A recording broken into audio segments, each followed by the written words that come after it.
Welcome, everybody, to another episode of the Raw Recap here on the Pro Wrestling Sheet. I'm your host, John Rocha. We're in the Smackdown brand, and I'm joined by the CEO of the Pro Wrestling Sheet, Ryan Satin. We're in the Raw brand. We're going to go at it today over this Raw episode from last night. Ryan, how are you? It's glad I got my coffee. I didn't know we were going to be so abrasive this morning, John Rocha. I'm doing good. I'm doing good. We got Chris Jericho coming to the office today, so it should be an interesting day. Oh, my God. We do have Chris Jericho. I don't want to make the list, so I just want to say hi to him, maybe take a picture and not have him put the lion, was it a lion tamer, lion slamer, whatever it is, lion tamer on me.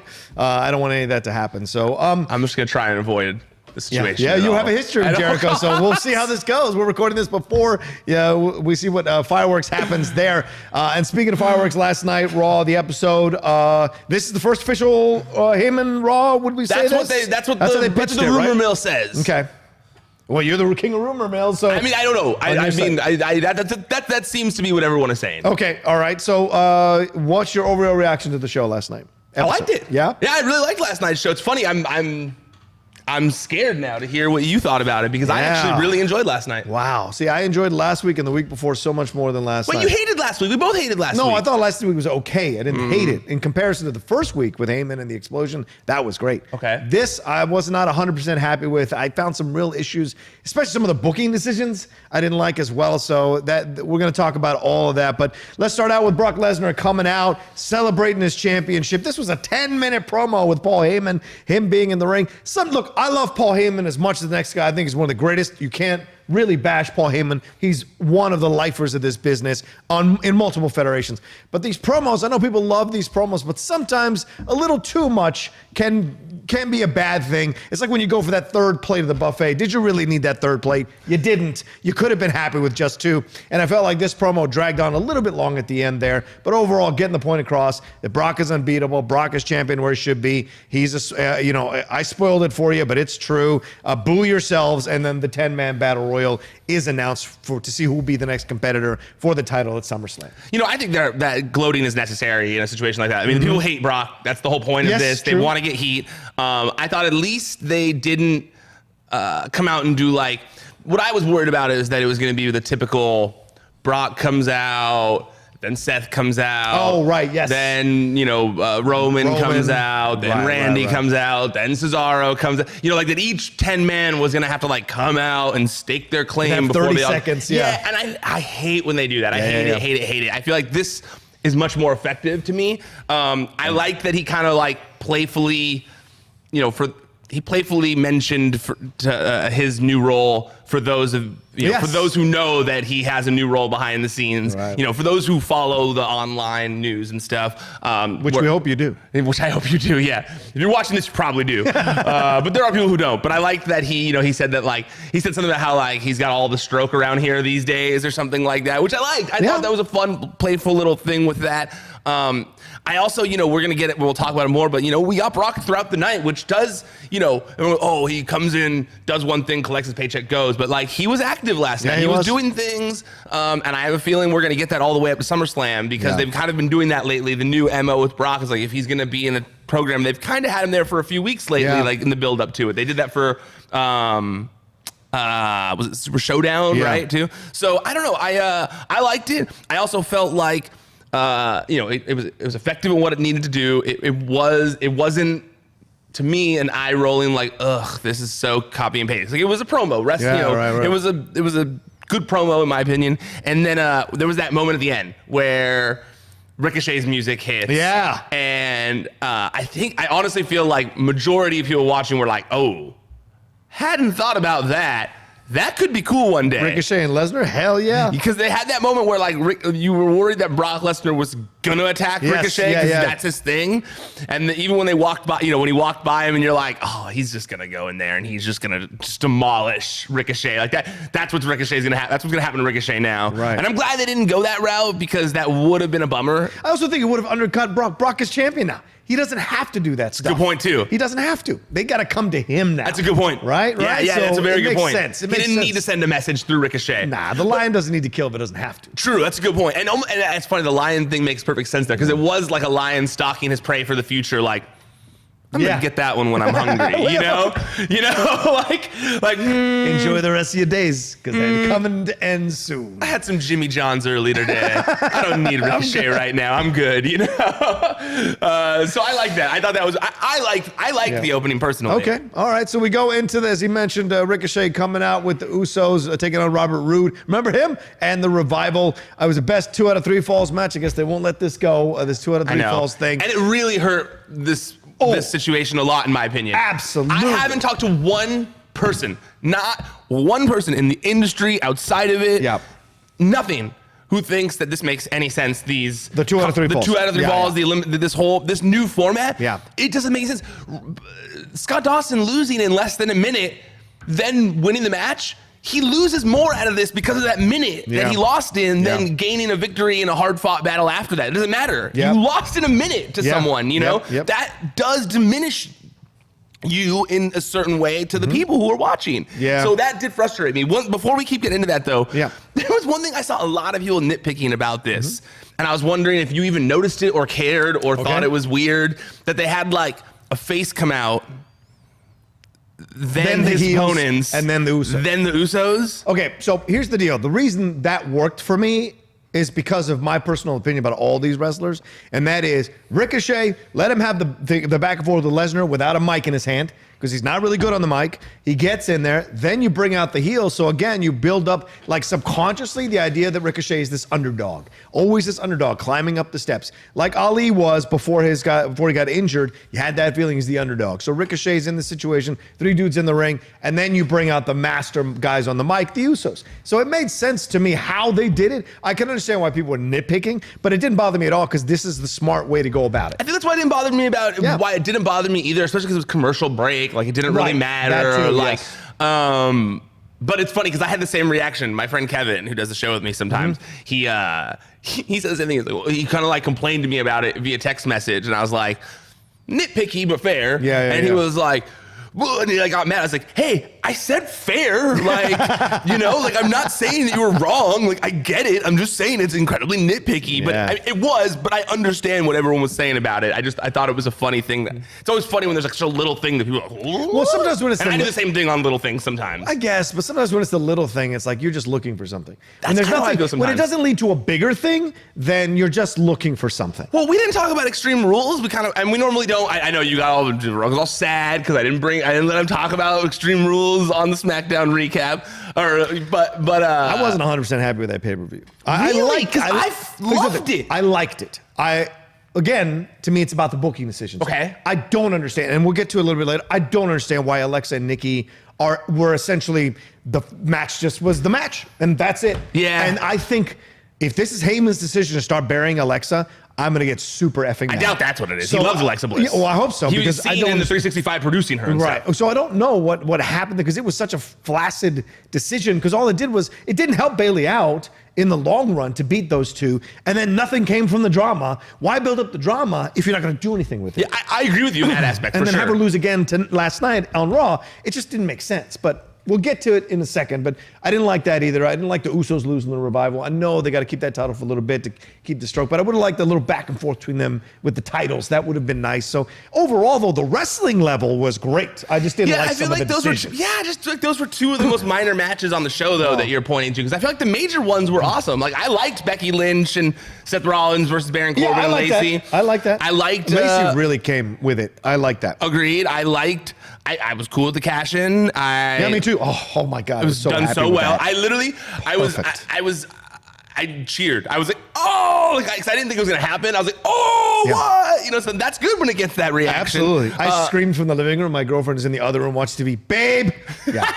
That's, I was excited as hell. And then I also liked Undertaker, the match. I feel like he was great. Perfect. Yes. I like that the Intercontinental title was taken off of Finn. I feel like they're going to start a downward spiral of him. Push Nakamura, please. I'm trying to think of what else was on the show. I liked Kofi and Mojo. Did you like Strowman and Lashley? I liked Strowman and Lashley. I was surprised how much I liked that. I was frustrated, though, that I always hated when a fan gets a better angle than TV. Oh, yeah. That fan cam that was up top looked so much cooler than, into that random box.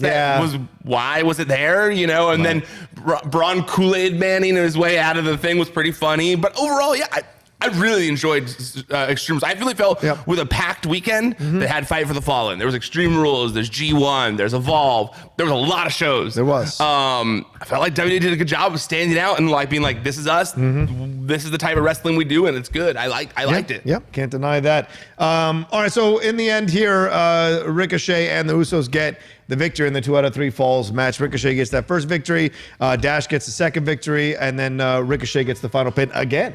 So really pushing over Ricochet big time, but at the expense of Robert Roode and the Usos, the Revival rather. What are we doing with Robert Roode, man? Do you think Heyman has another push for him in line or something? That was a Vince thing. So that was who a knows? Vince thing? Okay, just so putting him in there. Yeah, I mean, I think didn't he already grow the beard back too? Like he's already not mustaching.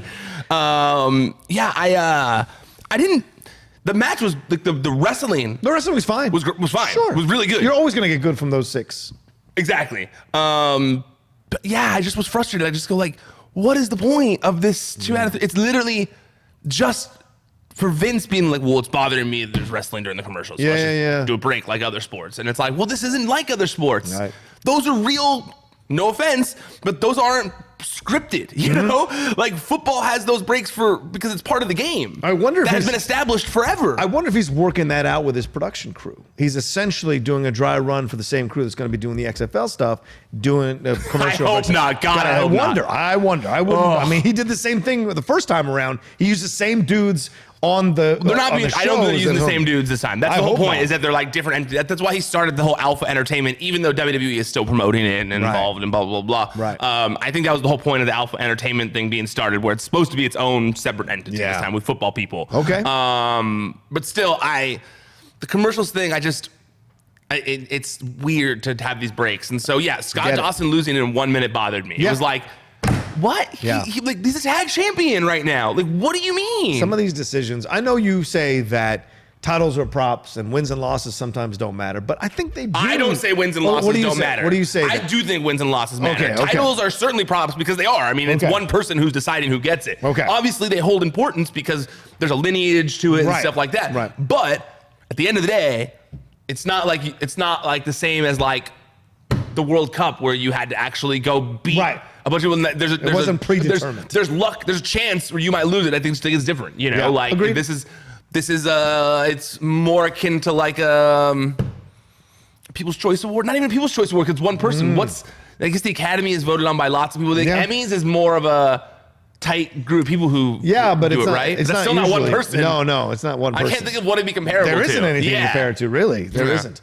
But what we got to here, though, and which I guess which made the match mean even less, was the whole point was to get the club to come out and attack Ricochet. Then the Ricochet attacks AJ before they can attack him. The club then attacks Ricochet. Then the Usos come out of the ring, attack the club. Then Robert Roode gets involved and takes one of the Usos out. Then the Revival take out the Usos. Ricochet takes out all 3 from the top rope, but then AJ hits him off the top rope with that punch of his, and then they finish off Ricochet and stand over him. So this is just to push this storyline along. Is it Ricochet and Usos versus the club and AJ coming down the road? It seems that way to me. Okay. It seems like that's what they're trying to set up here. Ricochet and AJ at SummerSlam and the club in the 3-way title match or whatever. I liked the club. I liked the club being given screen time and being treated like serious, tough threats. I hated all the jokey doctor stuff. So the fact that they're being treated like threats again, I'm loving it. I'm really loving that.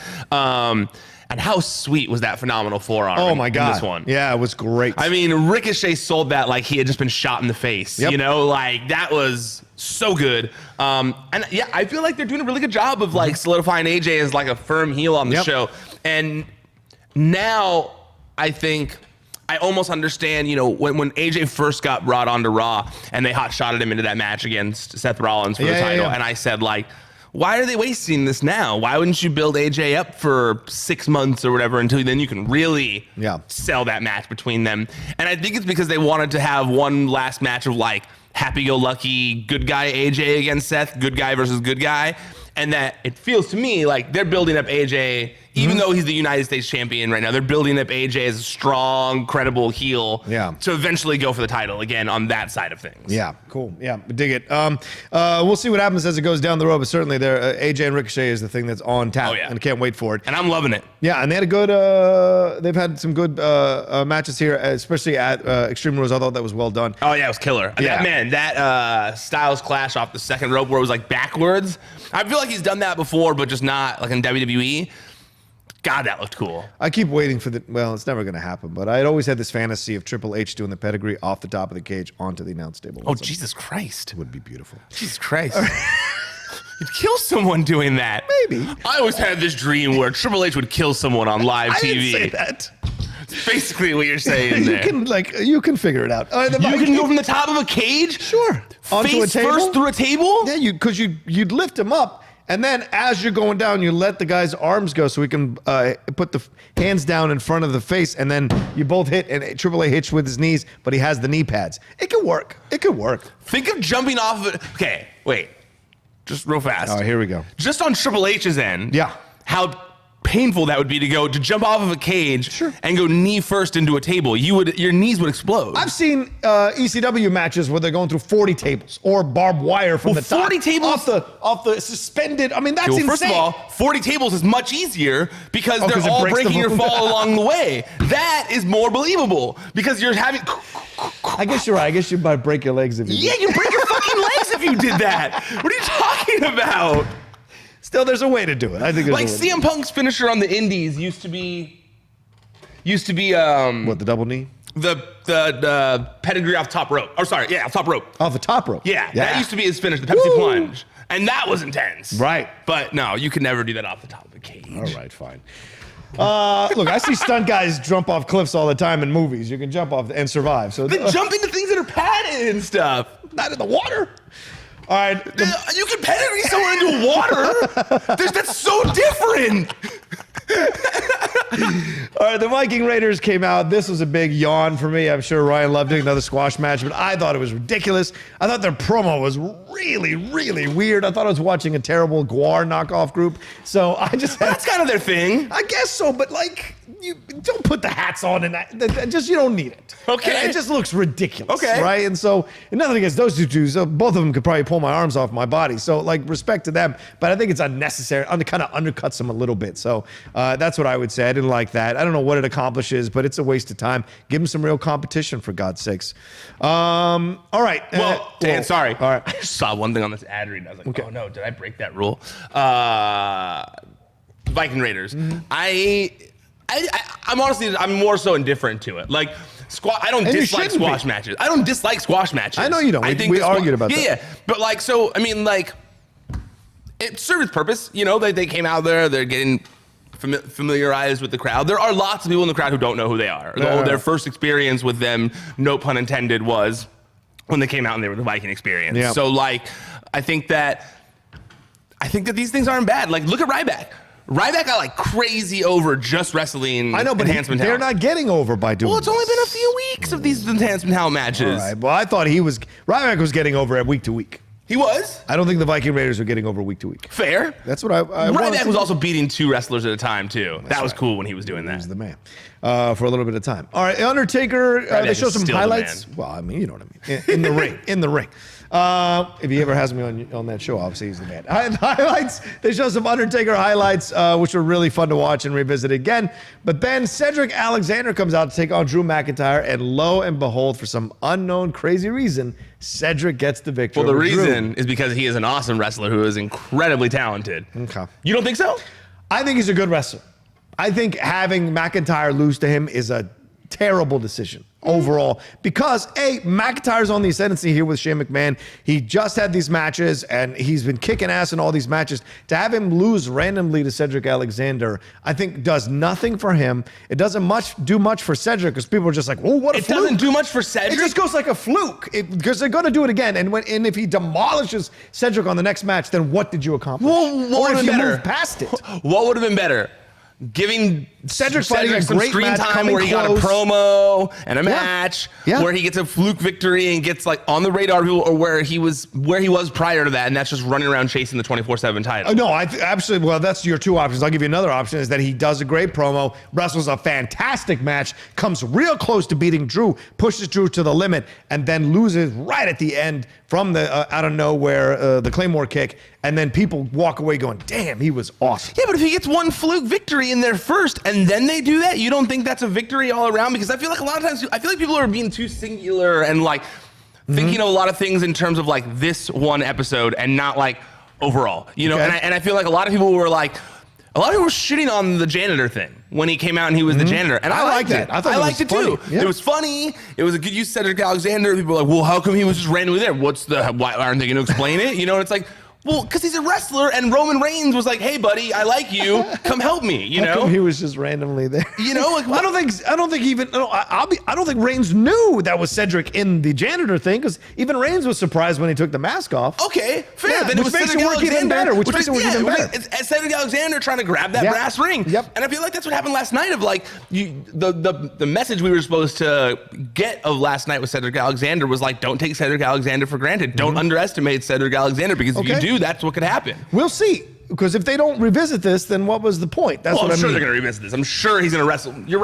Obviously he's going to wrestle again next week and he's going to lose. But like, Okay. But like, I don't know. I don't think that's bad that you like had him pull out a big victory and like get some TV time. If they start this whole run where he keeps beating Drew, that would make sense to me. Because then Drew has that, because everybody has, in every competition, everybody has that one person who just has their number. Maybe Cedric for a little while could have Drew's number. It really frustrates him, angers him, and blah, blah, blah. So we see another side of Drew that could be built up. That could be interesting. Hopefully. We'll see. But yeah, if he quashes Cedric, then I don't know what the point of it was. For me. Well, the point of it is to get some more TV time, to get some good matches in. And to like be using someone that people like, as opposed to like a Shane McMahon or something like that. Sure. I'll vote for that. Anything over Shane. Well, you're not voting for that. You're saying how much you disliked Anything it. over Shane, I'll take. But if that's the parameters, I'll take anything over Shane. But to me personally, I don't. We'll see how this plays out. My mind is open. I just didn't like this beginning. I don't know what it's going to go down the road. I keep my mind open, and you know that. Samoa Joe took on Finn here. These two guys fought just to set up the Bray Wyatt coming out. So this was a quick match, which was ridiculous. Well, it's not that ridiculous. From what I've heard, from what I've not what I've heard, from what I've been able to report on the site. Finn's taking some time off.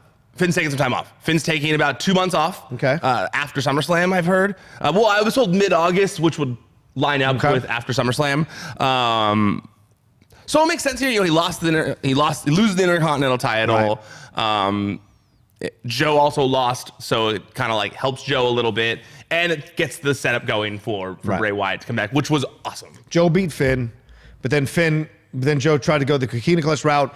Finn got back at him, did all his finishing moves on him, and just when he's standing there looking good, ready to walk away, the arena goes dark, and then the flashing lights, and then there's Bray Wyatt, the freak, right?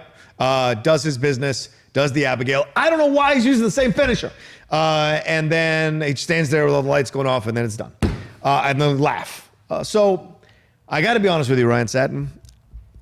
I didn't 100% like this. Really? Yeah. You're literally the only person I've seen say that. That's okay. I know. That's your MO. I know. don't mind. That's not my MO. I don't mind being the only person. I stand by my opinions, my beliefs. Like Transformers. I just feel like this.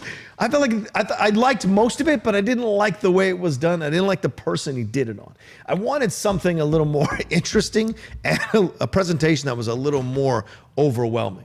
That's my point of view. Fair. Okay, so for me, if we're going like history of Bray Wyatt status here, to me, the downfall of Bray Wyatt started when it was Finn. It was supposed to be the Demon versus Sister Abigail. Oh, right. And Bray Wyatt got sick. And that whole pay-per-view had to be like reshuffled or whatever. I think that's the same one Roman Reigns got sick too. And we never got that match. And it was going to be bad. I can just tell you now, the plans that they had for that match were awful. Oh.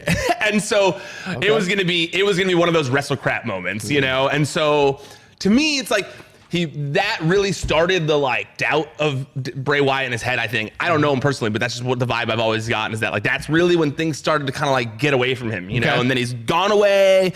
Now he's been away for a while, and I love actually him going for Finn Balor, because Finn Balor is another dark character on the show. Who he feels like has a demon inside of him probably, and that maybe they can go in that direction where he wants to like exorcise the demon from Finn Balor. The demon versus the freak. The demon versus the fiend. Fiend, sorry. Yeah. And the freak's Lars Sullivan. Yeah, my bad. It's okay. And so I liked it. I felt like, I understand what you're saying about the finisher. Yeah. I feel like I wouldn't have minded him using a new finisher, but that finisher is over for his character already. And to me, you know, I looked at it as someone established like Bray Wyatt. It's really hard to just give that person a new gimmick. Like just a totally new gimmick, which they have. So give him a new finisher. And with the finisher, I agree with you on the finisher. Yeah, okay. What I was gonna say is that like, it's really hard to change someone's gimmick. Like all just totally like, he's not a cult leader anymore. Right. He's this horror person or whatever. So to me, I thought they did a really good job of kind of like transitioning his character from cult leader to horror villain or something like that. Horror clown. And I personally felt like the theatrics of it were awesome. Like the lights turning out one by one, and then like the whole strobe light effect thing. And like, I felt like, you know, him wearing the contacts looked so cool in the mask. Like it looked so scary. And one of the things that was so cool about in my opinion, the Firefly Funhouse was the mystery of it all. And I feel like that mystery hasn't been lost by him coming in the ring and then disappearing. Like I feel like we still have so many questions, and we still don't if he's gonna wrestle like as that, if we're gonna get more Firefly Funhouse, if that's just a part of the character. So these are all things that I'm intrigued by. So to me, it was a win because it just leaves so many questions open at the end. I understand the finisher thing, but that's also very nitpicky that you wanted a new finisher. Well, also, I didn't get to see him wrestle. Like, you heard it all in the dark. So I get why they wanted to go this route. I need to see more. I'm not 100% over with it, and I need to see more. Like I said, the new finisher, I want to see new moves, if he's a new character, he has to be a new character, you know, so that's the thing. And there's one wrestler who changed their gimmick midstream, really successful. That's Sting. All right, moving on. Drake and the 24/7 title. This was really, and I tweeted back at you last night when you tweeted this video because it's fantastic. Drake goes up to consummate his marriage with his wife, Renee Michelle, and they do this whole thing. And Wait, real fast before you get into that, I also just want to give props to the segment before where they set it up, because I was laughing during that one too. Yeah, he's all excited. He's all excited. He has so much money that he's handing to the guy, and this is definitely just the producer in me, but I was laughing going, what hotel just has a blank desk with a laptop? Yeah. Like, you don't ever go to it. They just have a MacBook Pro on an empty desk to check in, you know? And I was like, that's definitely just, they went up to the hotel they were staying in and filmed this real fast. They got a local actor. Exactly. Honestly, it was probably the producer, one of the producers. That's a good point. Because one of the producers, he's probably the one who produced the segment, was the first person. You see him in some of the backstage segments. He was the first one paying, and then he walked away. Right. So I liked it. And R-Truth, when he came out and he was like, he said he was wanting to know if had someone named Hornswoggle that checked in, and he was like, when he spelled out Hornswoggle, like capital H Hornswoggle or whatever, I was dying, and doing like the $1 bill after the guy had just been given hundreds. So good, I loved it. It was brilliant. But then he shows up, the room service shows up. Drake is in his underwear, his tighty whities. God, that's weird. The thorns hurt the roses hurt his hands. So he's got the rose petals over. Renee's in a beautiful white robe waiting for him. And then he sees that the room service guy's a referee, starts flipping, which is genius, starts flipping out. R-Truth sneaks from behind, underneath the cart, or was probably covered by the blanket under the cart, sneaks out. Tries to pin Drake on the floor, doesn't get it done, but then does a body slam onto Drake. Or a crossbody. A cross body slam onto Drake on the bed, gets the pin. And here's the capper of it all. Well, no, here's the pre-capper. Before the capper was Drake screaming like he was getting his clothes torn off his body when they took the belt off of him.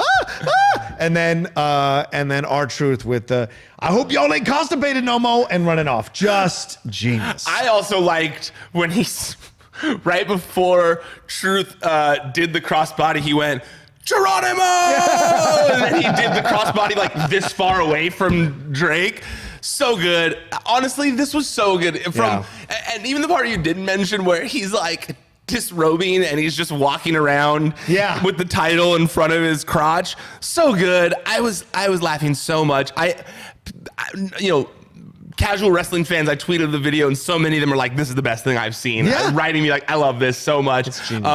I loved it. I thought that, this is what everyone wanted. It was the second Drake tweeted, I'm going to consummate my marriage on Monday. It was like, yes, yes. So I loved it. It just felt like classic vintage wrestling stuff. This was so good. I know that some people it's cheesy or whatever, but sometimes cheesy is awesome. Yeah, I agree. Love cheesy sometimes. And you need the balance. You need the balance. Wrestling is...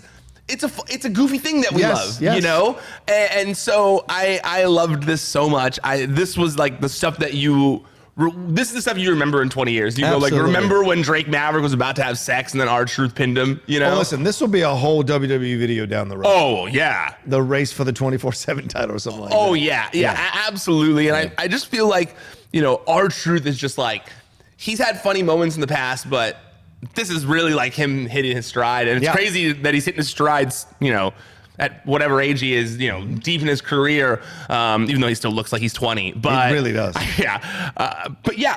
Man, they're doing so good with this. I honestly, I feel like it's only a matter of time before Renee Michelle gets signed too. She's fully part of this now. Yeah, she is. They've dragged her into it. She replaced Jinder Mahal as like the third person involved in the great point. involved in the 24/7 title as like a fixture. I'm very excited to see where they go from here because he still hasn't consummated the marriage. Yeah, he has not. He still hasn't consummated the marriage. And he won't until he gets that belt. You know it. So that may be her who helps him because she wants to get this marriage consummated once and for all. And she knocks out R-Truth so that Drake can get the title. Or she leaves him and just helps R-Truth keep the title because he's the real 24/7 champion. That would be interesting. I guess they're already going that way with the next people we're probably talking about, Mike and Maria, but...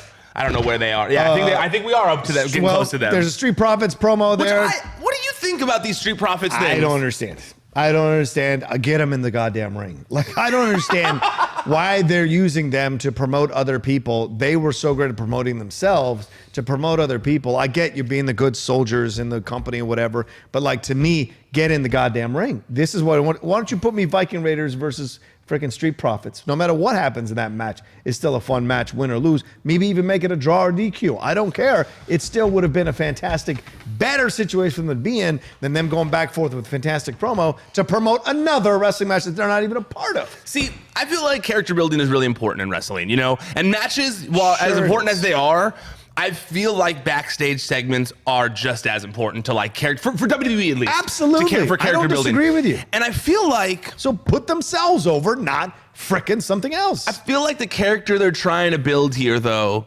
is that the Street Profits are of the people. Like that's what I feel like they're trying. Certainly, like I don't think that it's necessarily like they're there to get other people over. They're getting themselves over by resonating with the people, like we also watch wrestling. We're also sitting here watching sex, this Drake Maverick sex thing. We love it, and then they're putting themselves over too at certain points or whatever. But I think that since they're still the NXT tag team champions, I do think that there's a level of confusion when they're wrestling in both. So if they want to introduce them to the audience in preparation for them, let's say losing the tag titles SummerSlam weekend in Toronto, a takeover, and then they can start wrestling because they want those tag team titles. I think maybe it'll be just fine. Because I genuinely feel like these segments, as random as they are, one of the things that I felt like I feel like got Bayley so over in NXT was something similar. When Bayley first went to NXT back in the day, way back in the day, her whole gimmick was that she was a super fan. Right. So she would like, oh my God, I'm talking to Dusty Rhodes. Oh my God, I'm talking to Dusty Rhodes. And she'd like be all excited. And same with like Ric Flair. Like it was like, can I woo with you? And then he would do the woo and it was like, woo, woo. And they would like start woo together and she was all excited. I feel like that like gimmick that she was doing got her so over with the fans because they felt like she was one of them. Yep. It was like, Bayley's us. We are Bayley. That's how we would be if we were there. I kind of feel like that's what they're trying to do with Street Profits, the thing they never did with Bailey. And like, there's a fan here. These guys are fans of wrestling, and they're like you. I kind of like that. Okay. Well, like most things that I've seen recently, we'll see where it goes. But I want to see them talk about themselves. I want to see them in the ring. I want to see them do their thing. Well, I'm assuming someone's going to come back to them eventually. I feel like someone's going to be like, hey. Yeah. And get in their face, then it'll get to that point. Then we'll go. Good. Let's make it the Viking Raiders. All right. Let's move on to the complete waste of time here. The Kanellis. You can take this. I don't give a shit about this at all. I think it's terrible, it's stupid, and it's boring. And both of them should be fired immediately. I don't know. That's not what I really feel. They be fired? That's not what I really feel. I'm joking. I'm joking. But everything else about this is terrible. Doesn't work. Is horrible, and I don't know why they keep going with it. I laughed the whole time. I don't know what Mike did, but God, Mike, just apologize. You know what Mike did? Yeah, just apologize. Just apologize, I mean, man. This is horrible, man. Yeah, I mean, that I agree with you. I mean, I said it on Twitter. Yeah. I don't think I've ever seen, I haven't seen someone get buried this hard in a long time on WWE TV. And I saw some people reply to that and go like, oh, he's being buried by being put on TV finally. And I'm like, I mean, kind of the way they're doing it. Why would you want to be put on TV like this? You wanted to be on TV? Here you go, bitch. Right. That's kind of how it feels. I mean, they're literally calling him a bitch. Right. They have his wife calling him a bitch. His wife is saying, I can wrestle pregnant better than you can. She's saying her unborn baby could have wrestled better than him.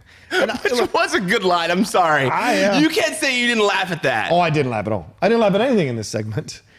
You know what? If two other people were doing this segment, I'd be all about it. I just don't buy either of them. I don't like either of them. I don't think they're interesting or charming or. You never liked Maria Kanellis? Nah, I never had a thing. Never had a thing for him or Mike. I know Mike.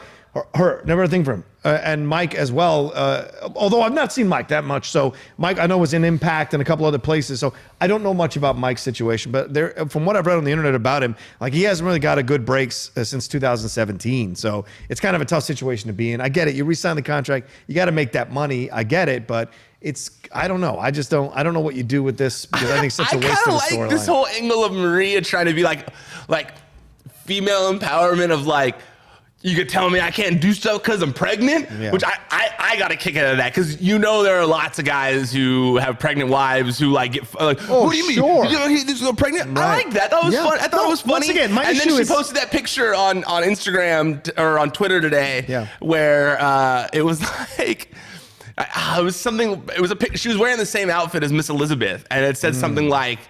About being the real first lady of WWE because she's like trying to wrestle pregnant, and I got a kick out of it. I'm trying to find what it was exactly because I laughed at it. Once again, I don't have an issue with the construction of the program. I have an issue with these two doing it. I don't think they're good at it. I don't think Maria's a good actress in any of these promos or any of these bits. So someone else, another female wrestler, another wrestler, this could have been interesting. That was it. It was the picture of Macho Man holding Elizabeth on his shoulders. Yeah. And she's wearing the same outfit as Elizabeth last night. Oh. And it says, I'm the real first lady. I hold myself up. Which I laughed at that. I don't know. I mean, no, it's not. I mean, obviously, it's not helping Mike Kanellis. It's not helping Mike Kanellis. But, I mean, it's one of those things where I'm actually reserving judgment because clearly they're going somewhere with this. I know. They keep going back to it. It's like they won't let it go. It's only been a couple of weeks. It's been 3 or 4. Three. It's getting annoying. All right, the Club versus the Lucha House Party. You tweeted about this.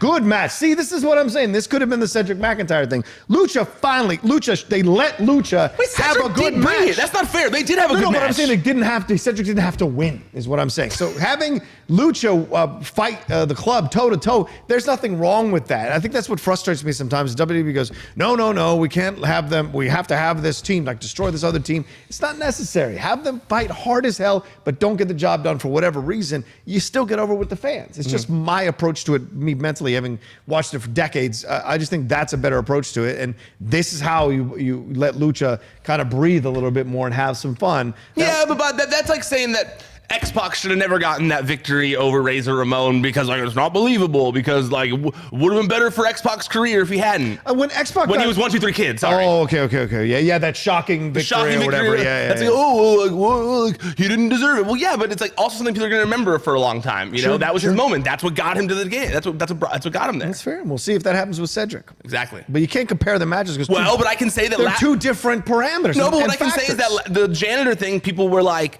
Stupid. Yeah, I thought that was great. So stupid. People saying it's stupid. And then it led to promo time for Cedric Alexander on Raw. Yep. Huge win for Cedric Alexander on Raw. So to me, I go like, wins. Yes, obviously we need to wait and see where it goes, but... Okay. What do you think of this? Lucha House Party, I also liked this match. Yeah, I mean, I felt like it was they really used the club a lot this episode. Yeah, they did. They were really putting them up. They were really pushing them. I also forgot to mention, and I know Finn does the 2 sweets a lot, but I did notice after he beat up Samoa Joe, right before Bray Wyatt showed up, after he beat up Samoa Joe for that loss, he was doing the 2 sweets to the camera. And I didn't know if that was some foreshadowing or just classic Finn, because he does that. Well, this makes sense if he takes that break and come back and he. That's what I'm hoping. That he loses to Wyatt, gone for 2 months, comes back in the club. Right. The match, great. I mean, I think Lucha House Party are all talented dudes. They are fantastic. You know, I think that, and this is not like, I'm not saying there's like, I'm not saying a cry for racism or anything like that, but like, I do think that, in WWE, it is frustrating how like Latino dudes, the masked guys, all just always get lumped together. Yep. Kalisto and Sin Cara, Kalisto and this, it's always like, and then they all start doing the same thing as Kalisto because like those are the Lucha guys. And I was watching this thinking to myself like, God, Grand Metalik is such a good wrestler. Yeah. And I was watching him going, the fact that there hasn't been AJ Styles versus Grand Metalik is a crime, because Grand Metalik, the way he got in was that Cruiserweight Classic, and he killed it. And he's really just been kind of like lumped in tag teams and really not used very much. And he is such a good wrestler. Yeah, I agree. And Kalisto too, man. Like Kalisto is awesome. Kalisto's had it's a former champion, big moments. And when I was watching this, I was thinking to myself, like, are they stronger together? Or would they be used? Is it better if they were split up? Like, But why can't you do with them what you did with New Day? True. That's totally possible with those 3 guys. Yes. You get Ray, you get Andrade. Those are Latino guys that are over and doing their own thing separately. But these 3 guys, if you're going to put them together, give them more than that stereotype gimmick. I agree. They're only used the fucking pinatas together with the pinata. Yeah. I agree. Do you see that happening with New Day? No, they created their own thing. Let these guys take charge of their own thing and create something unique and interesting and fun, and let them wrestle. This whole thing with Lars, no offense to Lars, but it was getting old. It was getting boring having Lars constantly crush these guys when they're such fantastic wrestlers. So to give them, you're going to tell me Lars somehow can control all 3, but the club has trouble with them? Like, that's just stupid and ridiculous. Fair. And That's fair. It's a thing that I'm frustrated by sometimes when they book these things, the logic that goes into it. And I think sometimes, and you might be right, this idea, do these guys who book this stuff and write this stuff, do they understand the pedigree of luchadors all the time? Do they understand the kind of physical ability they need to have to do what they do in the luchador side of things? And so it's frustrating to see them constantly being turned into like puppets or jokes or the butt of jokes. I applaud Ray for being one of those rare ones to come out of that thing and stake his own claim, but it's because the WWE got behind him. Yeah. If the WWE got behind more of these luchador wrestlers, who knows what could happen, right? Agreed. And don't give me Sin Cara. That was a fumble from the beginning. Yeah. Yeah, no, I completely agree. I absolutely agree. I feel like sometimes they're like, oh, we already have one luchador on the show. Right, that's enough. That's enough. Yeah, Like, but give me another beefy dude. What the fuck? But nitpicking aside, this was a great match. Yes. And it's funny, I tweeted saying like how I wanted to see Grand Metalik versus AJ Styles one day, and right after I noticed Grand Metalik, and not like he saw my tweet, but he was on that same wavelength of like, I need to wrestle AJ Styles one day. He said he tweeted something in Spanish, but it was along those lines, saying he wants to wrestle AJ Styles. And man, think how good that match would be. And what would be wrong if they did their promo in Spanish and you put subtitles? What would be wrong? Nothing would be wrong.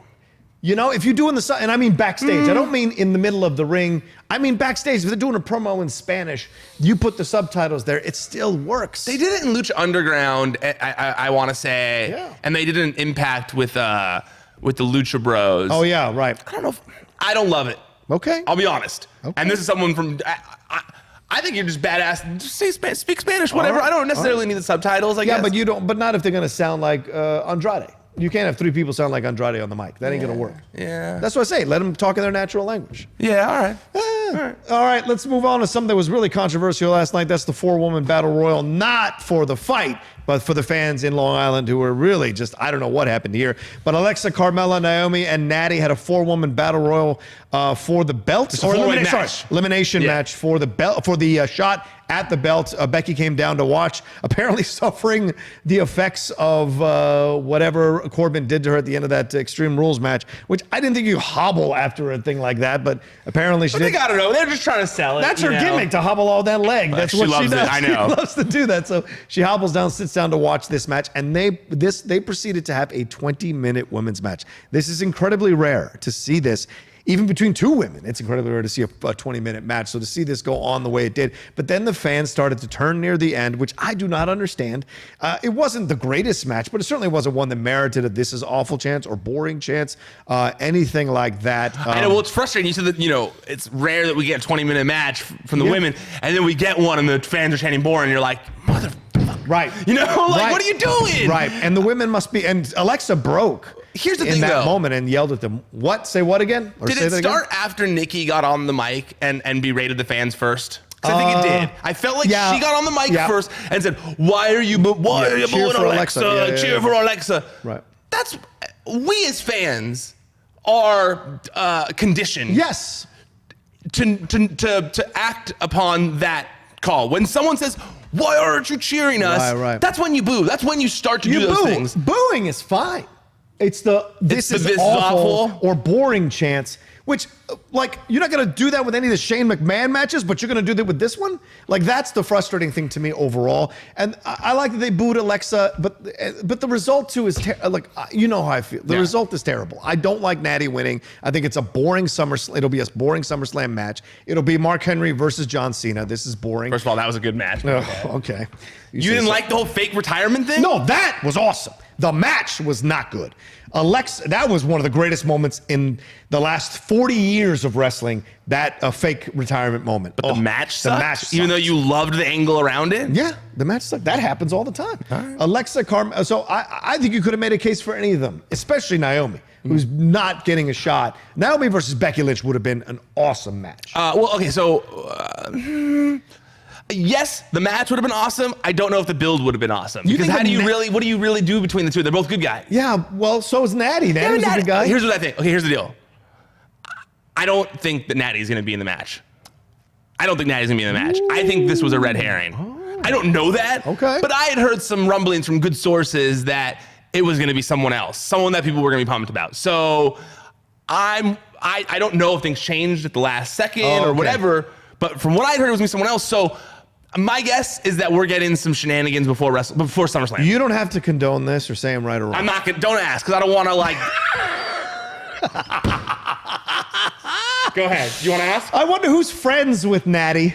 No, I don't know that. Who's been rumored to possibly be coming back a little early Oh, no, that's not who from her pregnancy, not or trying to be pregnant. That's not who I was talking about. Okay. I heard rumors that she was coming back early, and she's friends with Natty. That's not what I was talking about. All right. But God, don't say Charlotte. But I just heard it was someone else. So I don't know. I feel like we should wait because there's still how many weeks till SummerSlam? There's like a lot of weeks till SummerSlam. So I think we just need to wait. I think we just need to wait and see and see what happens. I think that. Because the match wasn't. Yeah, the match wasn't great. It wasn't great. It wasn't I'm sorry. Great. It wasn't. It wasn't worthy of. Yeah, exactly. It wasn't worthy of like fans shitting all over it. Right. But also, in my opinion, the show was really good. Yeah. So if they were looking for they were probably waiting to shit on something. And then Nikki gets on the mic and is like, "You're supposed to be cheering for Alexa." And then they were like, "Fuck you," and they just backlashed a little bit. Alexa tweeted about it too. I know Alexa and Naomi tweeted about it. Yeah. I feel like Natty's promo at the end was good though. Really? Yeah. Wow. You're one of the only. Once again, one of the only people I've seen say that. I saw a bunch of people that were tweeting about how much that was one of the best promos she's given. The Hearts are international icons. Look, I don't. It's not that. It's not about that. Of course, they're international icons. I know the Hearts. Stop being a mark for the Hearts. I'm saying. Stop being a hater of the Hearts, Rocha. But gets you stretched in the dungeon for that. Come on now. I love Owen. I loved Owen. Owen was the best, and I love British Bulldog, Davey Boy. I love those guys. Come on. But like this whole situation, the promo was, I didn't buy it. I never buy Natty as tough. I just don't see Natty as tough. She's a tough wrestler. Hell yeah, tough woman, absolutely. But when she tries to be tough on the mic, it never comes across as believable. I liked it. Well, I don't think she was trying to get tough. I feel like she was trying to get sassy. I guess she was sassy, Natty. Yeah, she was being sassy last night. I liked it. If you want to settle your kettle, Rocha. I love when she says that. I think it's like settle your tea kettle, man. It's one of those two. Yeah, we'll get it right if you're going to use it. All right, regardless, it's good. Yeah, all right, if you say so. We'll see what happens. We'll see what happens. I'm not excited about that match. It's for SummerSlam. It should be a better match. All right, Miz TV and Dolph come out. Dolph requests to come on to Miz TV. They have a back and forth, and Dolph says all the stuff that message boards have been saying, and you've been saying too, about Miz's face turn. You turn your back on everything else. You're boring now. You're just about the money, just like your wife, then gets beat up and pushed out of the ring. And this keeps this feud going that's been going on for years between these guys. It kind of brings it back up again. So maybe this is the next feud for Ziggler. They got to give him something to do, I guess. Yeah. So Ziggler and Miz is great. But like, he's echoing a lot of stuff. So do you think this will lead to a Miz heel turn eventually down the road, or what do you think? No, if anything, I felt like it strengthened his face turn a little bit for the first time to me. You know, I felt like the stuff Dolph was saying made sense. Yeah. It was not, it should have been me for once, which was nice to not hear Dolph saying all that kind of stuff. To me, it felt real almost to a certain degree. It feel real. It had a certain like work shoot vibe to it. And I'm sure it's not what it was, but like it felt that way. It had that feeling to it. Certainly did. And so I liked that. And I felt like, you know, the fact that Miz is always like, Miz is almost like me where he doesn't want to fight, you know, physically. Yeah. He's very good at like using his words to get out of a fight or to talk his way through things or whatever. That's why you have me. Yeah. Right. But I liked that at a certain point with this one, and it wasn't about his like kids or about like his dad or about his wife. It was just like you're testing my you're testing my man. Yeah. You know what I mean? Like you're towing the line here, buddy. Right. And at one point he just like boom, like, you know, just snapped and pounced. And I like that. I thought that was good. Yeah. I'm wondering where the fake baby's going to show up in this whole play. You know, we'll see. Speaking of like pouncing like that, totally unrelated, but I was watching Live PD over the weekend. Have you ever watched Live PD? No. You know what Live PD is? No. Oh, what? It's not one of those reality shows? Well, it's picture Cops, right? Do you ever like watch Cops? Yeah, back in the 90s. It's Cops, but live.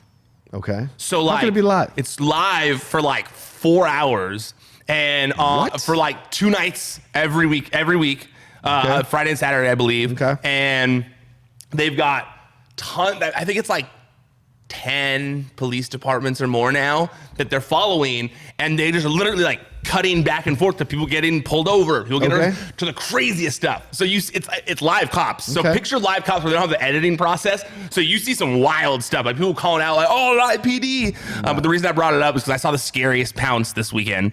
I was watching Live PD. And sometimes they'll do like spotlights on people who are wanted or crazy things that have happened to kind of fill time when there's nothing interesting going on out in the world. And they talked about this drug dealer he's a meth dealer, and he's been caught, but he had a trained attack squirrel who he was feeding meth to. Holy crap. So he had a methed out squirrel as his attack animal in his apartment. Wow. Where he was selling drugs. Wow. And they showed a clip. You guys got to go look. First of all, the squirrel's name was D's Nuts. Of course, that's perfect. Of course. And there's this one clip. I retweeted it, but I tweet a lot, so you have to go dig back. But Live PD tweeted about D's Nuts.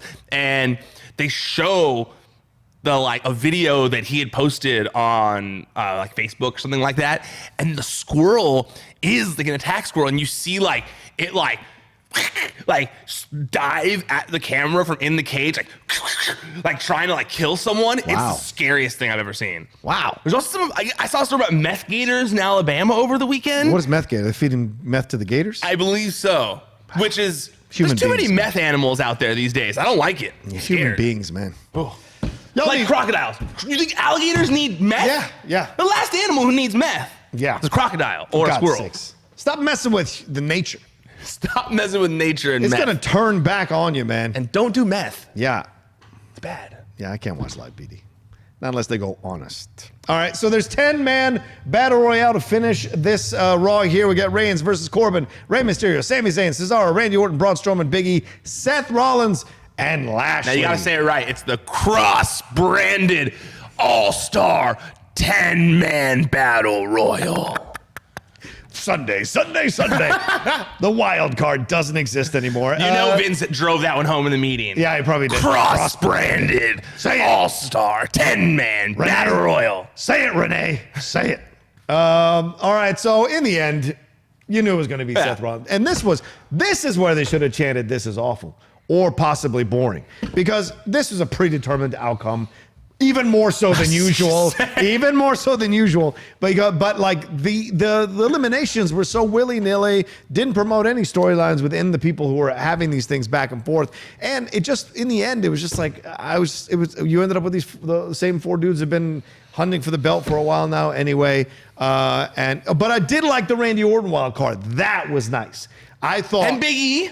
Well, yeah, Big E was good. Yeah, absolutely having him in Big E there. got a huge pop from the crowd. Absolutely. I love Big E. And anytime. that moment when he but went he also face, got eliminated, fucking Sami Zayn. Yeah, but that moment when he got face to face with Braun to me was, I hope, one of those things where Vince went, okay. Yeah. Okay. I'm hoping. Come on, Vince. But in the end here, Randy Orton doesn't get the job done. Rollins fights back and gets it. Then they have a quick exchange there on the mic, and that's that. Thoughts? Okay. I understand people's frustration here. I don't have frustration. Well, just the fact that Seth Rollins won the match. Yeah. I knew that was coming, so I wasn't That's frustrated. how I feel about it. I go like, look it. Yeah. These are, I mean, I realize that, let's say, okay, if you just want a straight up wrestling match, I get that some of those guys might be a little more alluring because it feels a little more fresh. Yeah, sure. Big E, Randy. Even Randy. Well, Randy fresh. had wrestled Brock recently, though. I guess it's been a couple of years now. And it was ended by a controversial referee thing. True. So, there's a lot of fans were cheering for Randy. They were literally chanting Randy. Yeah, Big E, Sami Zayn, all these people. Yes, obviously, it would be cool to watch them against Brock Lesnar. But at the end of the day, they're really going hard on Seth Rollins. They want Seth Rollins to be the face of the show right now. It seems. Well, people starting to turn on Seth online. A little bit. There has been a little online turn, I've noticed. I didn't know that was happening until I stumbled on some stuff, and I'm like, oh, wow. No, I've definitely noticed it. Well, that's a shame. I just feel like, for the first time in a long time, Seth is kind of clicking with me on certain things. Like when Becky got beat up, his attack on Baron Corbin made sense. It looked good. It was like, that's a guy who looks like his girlfriend just got hit and he wants to beat the shit out of someone. Yep. And it made Seth Rollins seem like a badass. Especially because the lead up was that Becky was the one that couldn't be controlled or couldn't be able to, and now Seth was the one that was out of control in that match. And same for last night. I go like, Seth beats everyone in the company in a battle, all the top guys in a battle royal. Brock does his normal thing at the end, but then Seth takes the money. He's like, I don't go, screw you. I don't give a fuck what you say. You're done. I'm getting you. You're numbered. Your day's numbered. You know, and like I like that. Yeah. To me, it felt like the best Seth Rollins as a face that we've seen. This current version, as much as some of the girlfriend stuff was hokey. Yeah. I feel like the fire that he's been showing when told to me, sells him as the top guy in WWE, that he's got the passion for this, that he wants it more than anybody. Roman right now is very much like happy to be here because, he was gone. He thought he was going to have to retire almost, maybe, Well, that's what he said in his backstage promo, too. It's been a great week for Roman Reigns, And so, yes, I agree. A lot of those other options would have been better of Strowman or Big E or Sammy or whatever.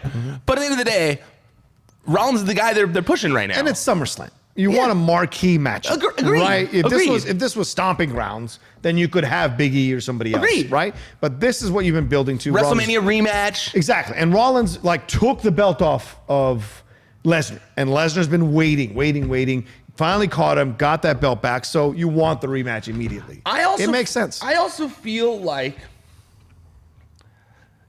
Seth Rollins, I wasn't sold on him at the time when he beat Brock Lesnar. Yeah. I was like, okay, I get it. And even the way he beat Brock Lesnar with the repeated low blows, to me, it didn't sell him as like, okay, well, that's the new guy at the top. He had to low blow someone like 20 times to win the title. Right. But since then, I feel like he's really done a good job of solidifying himself as like the top guy who's a believable threat. Yeah, I don't disagree. So, I mean, I do agree. I think they've probably built this up for like a good few months now. Okay.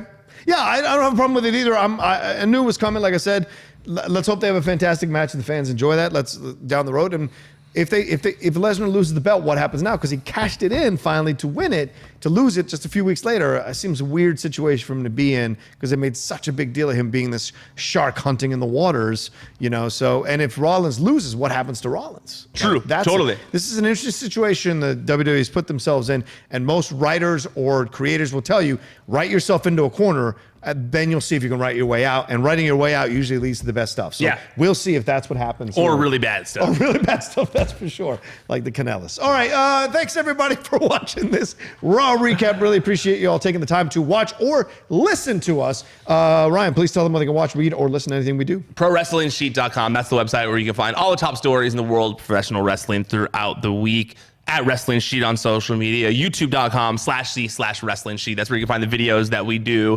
If you're there already, hello. I appreciate you watching on there. I hope you liked seeing our faces the whole time. But make sure you subscribe. Make sure you like the video. Leave any comments that you want to leave. I read them all. I respond to some of them. So keep sending them. I like reading what you guys think of our opinions, especially when you tell me I'm right and Rocha's wrong. Those are always the best ones. So make sure you guys do that. But if you just want to listen while you're driving or working out or cooking or whatever, check us out on all your favorite podcast platforms. Just search Wrestling Sheet Radio. Shout out to D's Nuts. Are you listening? Hey, I want you to be listening. I hope not. I hope so. They said at the end that he's still on the loose. Is he? Yeah. He's on the loose? They said the guy got caught, but they don't know where D's Nuts is. What? They think he's hiding out with a friend. I'll tell you where D's Nuts are. All right, thanks everybody.